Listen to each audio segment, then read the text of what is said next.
everyone, I'm Chinli and welcome to Chinli Podcast.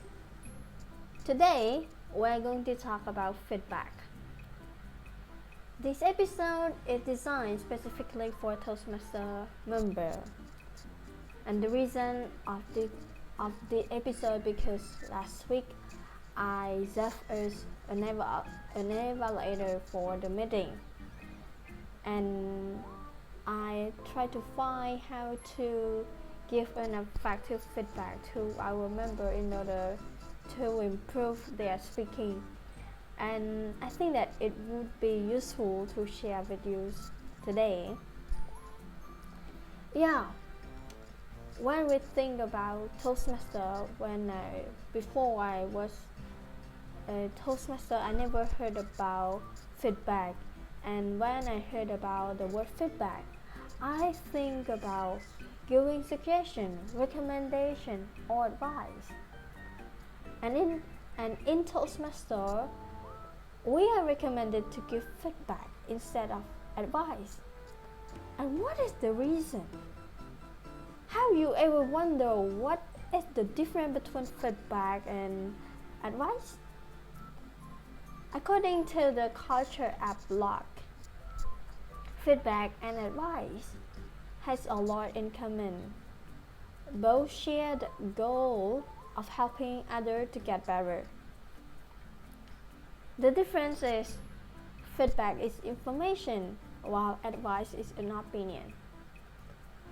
Giving advice can be helpful when employees have little experience, when the stakes are too high, or when the lifeline is too short to let people learn from their mistakes. But feedback is usually the better approach to enable learning, motivation, and sustainable change. At this point, I think you and I will choose feedback and how to give an effective feedback. Based on the results that I get from University of Waterloo, the university in Canada, in order to give an effective feedback, we should think about 5 points. First of all, concentrate on the behavior of another person. Second, balance the content. Third, be specific. Fourth, on the feedback. And the last one, offer continuing support. Now, let's jump to the detail of each point. The first one is concentrate on the behavior, not the person. One strategy is opened by studying the behavior in question, then describing how you feel about it, and ending with what you want. For example, in giving feedback in a speech, we say that I observe that you speak a little fast. I'm afraid that the audience didn't catch up the information. Is it possible to slow down a little bit? Move to the second point, balance the contents. In order to give balanced content, they recommend to use the sandwich approach, or it is known as case approach for Toastmaster member. We begin by providing comments on the specific strengths. This identifies the thing the recipient or the speaker should keep doing. And then identify the specific areas of improvement and ways to make change. Conclude with a positive comment. For example, your speech was great. You made good eye contact and you were well prepared.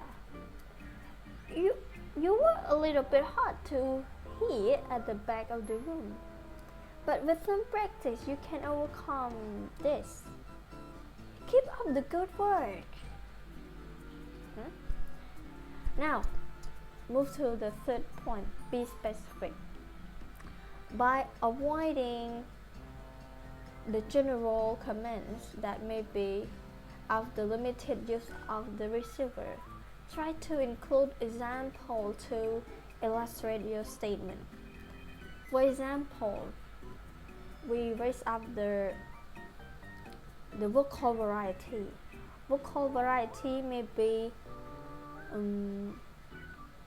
general, but we should focus on the vocal variety, but more specific on the tone, on the pause. And by giving example, oh, you pause more than 5 seconds. It's maybe not good because it is a little bit long. Maybe the audience think that you forget the content like that. In order to have our speaker. And the fourth point, it is own the feedback. Own the feedback. When offering evaluative comments, use the pronoun I rather than they or one, which would imply that your opinion is universally agreed on it, because at the end of the day, your feedback it considers as your opinion. Now let's jump to our last point. Offer continuing support. Feedback should be a continuous process, not a one-time event. After offering feedback, make a conscious effort to follow up. Let speaker know that you are available if they have questions, and if appropriate, ask for another opportunity to provide more feedback in the future.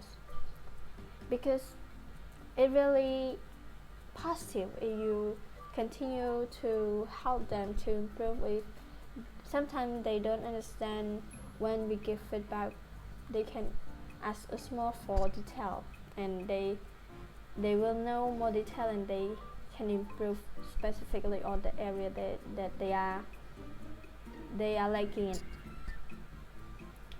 All in all, these 5 points are new to us. I observed that they are used in our meeting regularly. It just evaluators sometimes use 2 points, 3 points, or 4 points among it, or sometimes for the base evaluator they can use more than this 5 points. Last but not least, I hope this episode will be helpful for our Toastmaster member or for anyone who is seeking to do better in giving feedback. This is the end now. During this pandemic outbreak, and I wish everyone stay safe and be healthy. Goodbye.